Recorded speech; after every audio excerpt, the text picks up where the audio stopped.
Hi అండి. ఇప్పుడిప్పుడే వంటలు నేర్చుకునే వాళ్ళు, కొత్తగా వండుకునే వాళ్ళు, బిగినర్స్ కానివ్వండి, బ్యాచిలర్స్ కానివ్వండి, ఈజీగా వండుకునే విధంగా మీకు బెండకాయ టమాటా పులుసు ఎలా అనేది చూపిస్తాను. ముందుగా మనం గిన్నె పెట్టుకొని తాలింపు దినుసులు వేసుకొని ఉల్లిపాయ వేసుకోవాలి.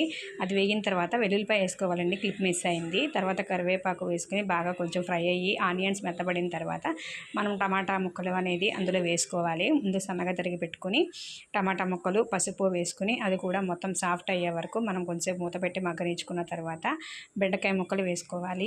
బెండకాయ ముక్కలు వేసి ఉప్పు వేసుకొని బాగా కలుపుకొని మూత పెట్టుకొని బెండకాయ ముక్కలు కూడా కొంచెం సాఫ్ట్ అయిన తర్వాత మనం కారం వేసుకోవాలి. తర్వాత ముందుగా నానబెట్టి పిండుకున్న చింతపండు పులుసును కూడా వేసుకుని బాగా మనము దగ్గరకు వచ్చే వరకు ఉడకబెట్టుకుంటే బెండకాయ పులుసు అనేది రెడీ అయిపోతుంది. బెండకాయ పులుసులో సూపర్ కాంబినేషన్ వచ్చేసి ఆమ్లెట్ అవుతుంది, లేదంటే మనము వడియాలు ఉంటాయి కదా, వినుప వడియాలు కానీ ఆ వడియాలు ఏదైనా సరే కాంబినేషన్గా సూపర్గా ఉంటుందన్నమాట. అయితే నిన్న నేను తోటకూరతో లివర్ ఫ్రై లాగా చేసి చూపించాను. వీడియో ఎవరన్నా చూడలేదు అనుకుంటే కింద లింక్ ఇస్తాను, చూడండి. చాలా బాగుంది, నాన్ వెజ్ స్టైల్లో ఉంటుంది ఇది కూడా తోటకూర లివర్ ఫ్రై అనేది. వీడియో నచ్చితే లైక్ చేయండి. Bye bye.